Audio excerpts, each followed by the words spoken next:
Bueno, Jessie, la casa de tutoriales de libros, maquillaje y cartas.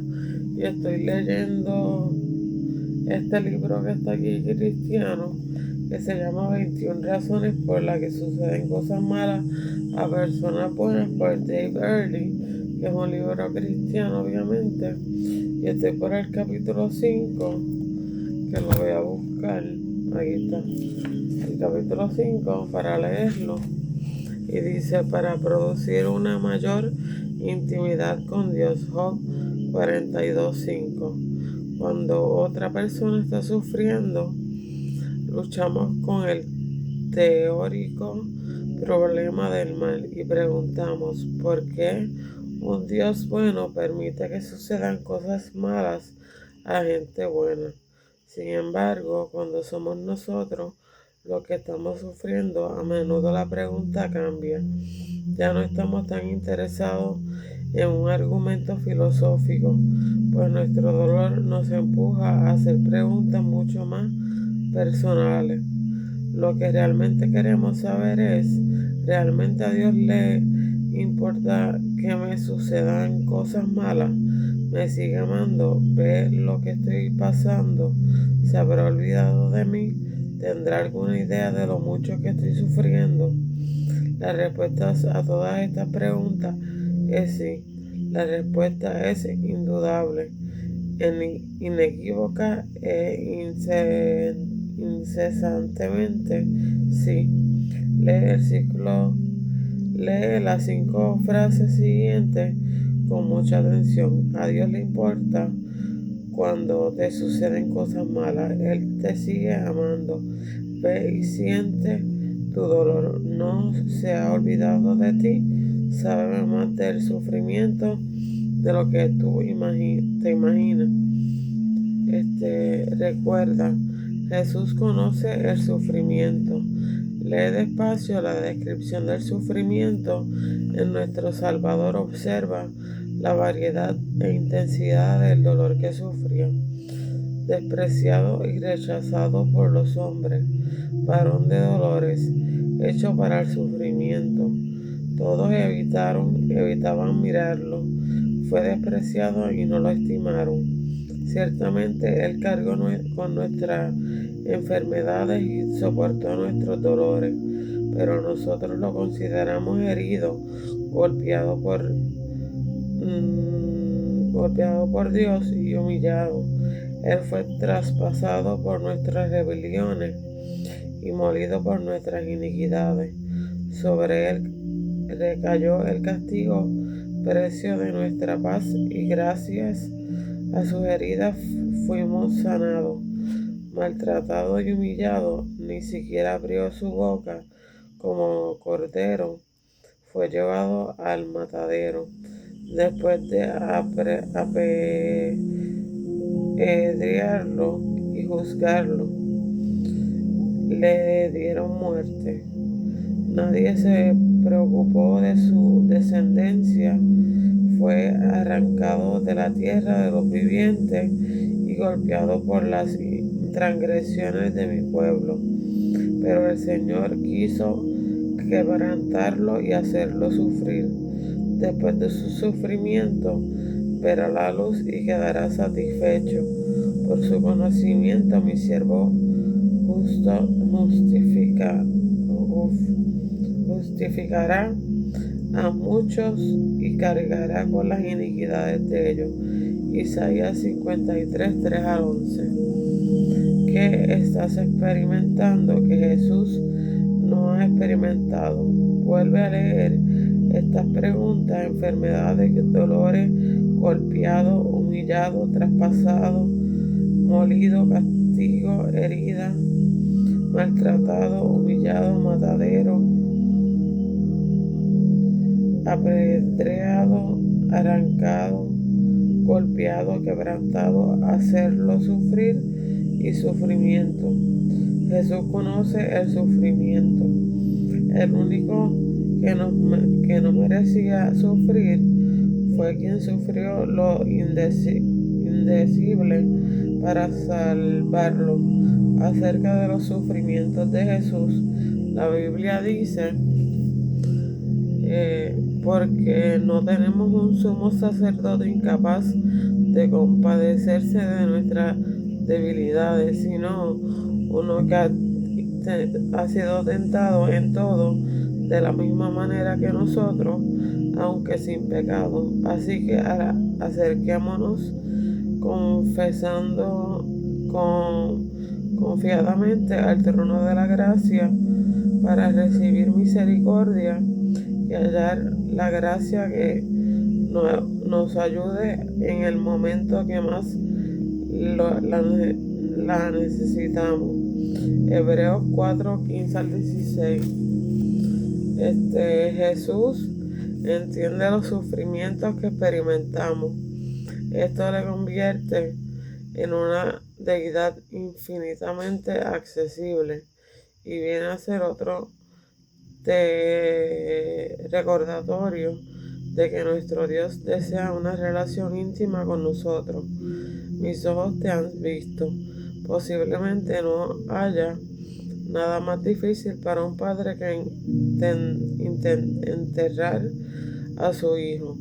Imagínate, Job enterró a sus 10 hijos a la vez. Su corazón fue aplastado brutalmente por el inmenso dolor. Sin embargo, en lugar de tirarse al suelo y llorar por sí mismo, Job clamó a Dios. Al leer esta historia encontrarás a un hombre que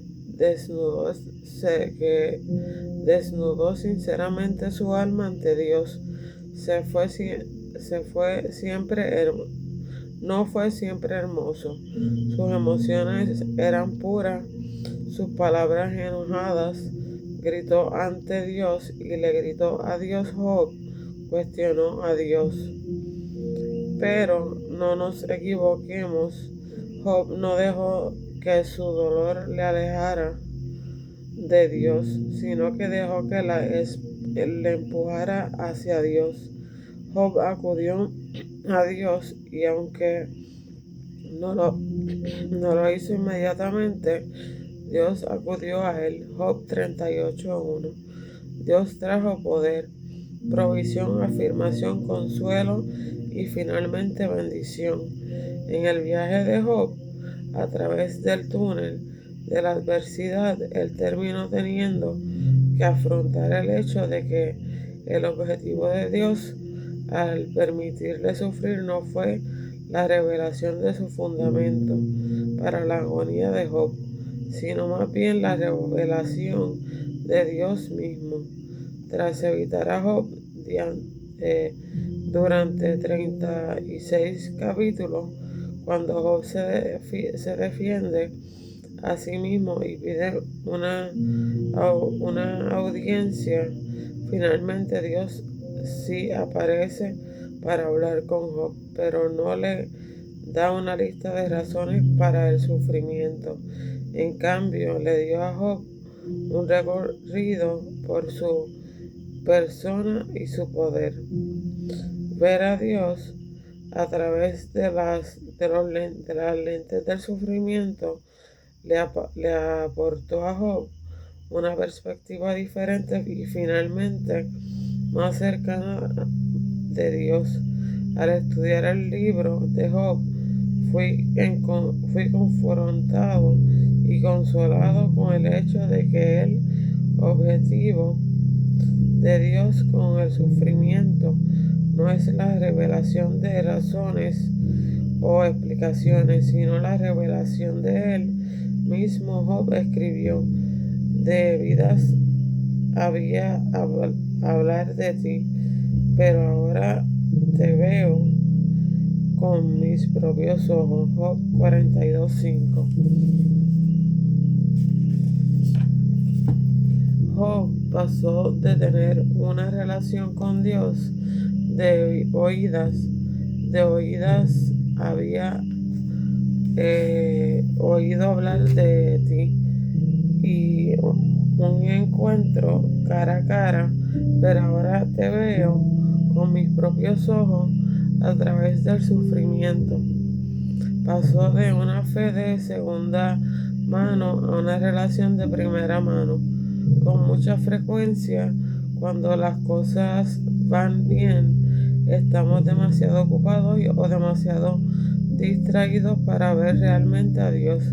Pero cuando el sufrimiento estrecha nuestras opciones, las ante las anteveras, del dolor pueden forzarnos a mirar realmente a Dios, hasta que el sufrimiento no nos tira de espaldas. No podemos realmente mirar hacia arriba y ver a Dios. Muchas de nosotros podríamos dar testimonio de que conocimos a Dios cuando fuimos presionados por el dolor. Aunque fue educada en un hogar temeroso de Dios, llevaba a la iglesia desde su nacimiento y enviada a una escuela cristiana. Mi madre no conoció a Dios personalmente hasta que estuvo a punto de morir de neumonía, siendo una adolescente. El sufrimiento la acercó más a Dios. Dios se acerca al quebrantado. Dios no siempre se acerca del mismo modo a cada persona que le busca en medio de su quebrantado, pero siempre se acerca. A Elías Dios acudió como una dulce callada voz. A Jonás Dios se acercó a través de una vid y una voz. A Sadrach, Mesach y Abednego Dios se acercó y estuvo con ellos en el horno de fuego. A los discípulos Jesús llegó caminando por el agua en medio de una tormenta. Dios no puede evitar acercarse a aquellos que le buscan en medio de su quebranto. David reconoció esto cuando fue forzado injustamente a vivir la vida como fugitivo. Se dio cuenta de que él mismo era la diana de la vida como fugitivo. Se dio cuenta de que él mismo era la diana de la mayor búsqueda de la historia de Israel. Cuando el celoso rey Saúl dirigió a todo un ejército para perseguirle, perdió su hogar, trabajo, carrera, amigos, esposa y futuro, constantemente moviéndose, inseguro de en quién confiar, escondiéndose en cuevas, corriendo para salvar su vida, escapando a duras penas de la muerte. David tuvo que haber luchado con dudas sobre el amor de Dios. Sin embargo, se acercó a Dios y Dios se acercó a él en su peor momento. Como resultado, David proclamó una preciosa promesa: el Señor está cerca de los quebrantados de corazón y salva a los de espíritu abatido. Salmo 34:18. Este versículo aparece bastante dulce y agradable cuando no estás sufriendo, pero cuando estás mirando incrédulo los trocitos de tu quebrantado corazón por el dolor, estas palabras pueden transformarse en algo de gran consuelo y en un poder tangible para ti. Esta promesa puede ser una cuerda de salvamento, un ancla y un fundamento. Cuando sufras, recuerda estas 4 verdades. 1. Dios no nos abandona cuando sufrimos, aunque a menudo parezca que lo hace. No, Él ha estado con nosotros, estará con nosotros y está siempre con nosotros. pero cuando más cerca de nosotros está, es cuando sufrimos. La presencia de dificultades no significa la ausencia de Dios. Un corazón quebrantado es algo irresistible para Dios, y Él acude al quebrantado porque no puede hacer otra cosa. Un espíritu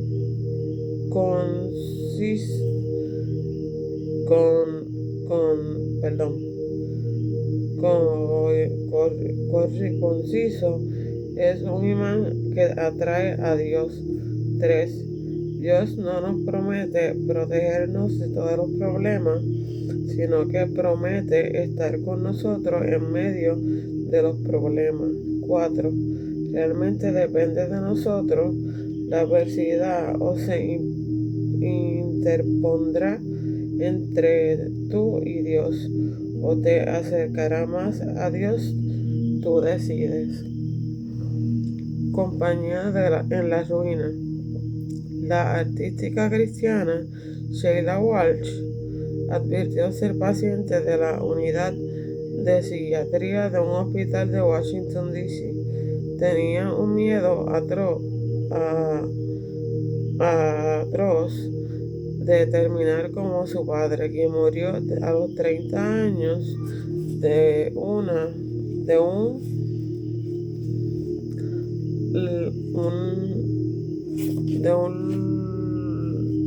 lugar hospital psiquiátrico en Escocia, con la sensibilidad que solo se aprende en la escuela del sufrimiento severo. Ella escribe: no podía entender que los regalos más bonitos de Dios vinieran en cajas que hacen sangrar tus manos cuando lo abres. Dentro está lo que has estado buscando toda tu vida. Solo Dios puede hacer eso. Solo su amor es tan fuerte, fiero e inocente como nuestro más profundo dolor y temores ocultos. Yo anhelaba un rescate. Él me dio una relación. Yo quería liberación y Él me dio compañía en las ruinas. Compañía en las ruinas. Qué hermoso pensamiento. Me recuerda el apóstol Pablo cuando escribió: a fin de conocerle y el poder de su resurrección y la participación de su padecimiento. Filipenses 3:10. También me recuerda las palabras del autor Oswald Chambers cuando oró: haz un agujero en la oscuridad para que puedas contemplar el rostro de Dios. Él se acercó mucho. A mitad del siglo XIX, más de 100,000 pioneros cargaron todas sus posesiones en caravana y se fueron al oeste, caminando más de 20 kilómetros diarios, intentando recorrer no más de 3,000 kilómetros desde Missouri hasta la costa del Pacífico a través de Oregón. El viaje hacia el oeste fue extremadamente duro y muchos se dieron la vuelta o no sobrevivieron. Hubo innumerables dificultades, desde la falta de agua potable hasta escasez de comida y verdadero peligro. El cruce de ríos era un constante quebrantado de cabeza para los pioneros. Muchas personas se ahogaron en los ríos Kansas, North Platte y Columbia. Algunos murieron al caerse debajo de las pesadas ruedas de una caravana. Los indios, los fugitivos y el cólera, y el cólera también fueron amenazas constantes. Tras una amenaza de muerte en el camino, una pionera escribió en su diario: conocía lo que era creer en Dios, pero ahora Él se acerca siendo a mí, que ya no solamente creo en Él, sino que experimenta su presencia allí. Esa fuerza calmada es certeza de alguien cercano que todo lo puede. Me hizo callar y me alentó. Se acerca tanto, sus palabras hacen eco en muchos de nosotros que hemos transitado por el camino del dolor. ¿Por qué? Entonces, ¿por qué Dios permite que sucedan cosas malas a personas buenas? Una razón es que a menudo experimentamos más la cercanía de Dios en las pruebas que en los triunfos. Dios se acerca a los quebrantados. Creo que ya terminé el capítulo 5. Para la próxima leo el capítulo 6. Espero que les guste y Dios los bendiga.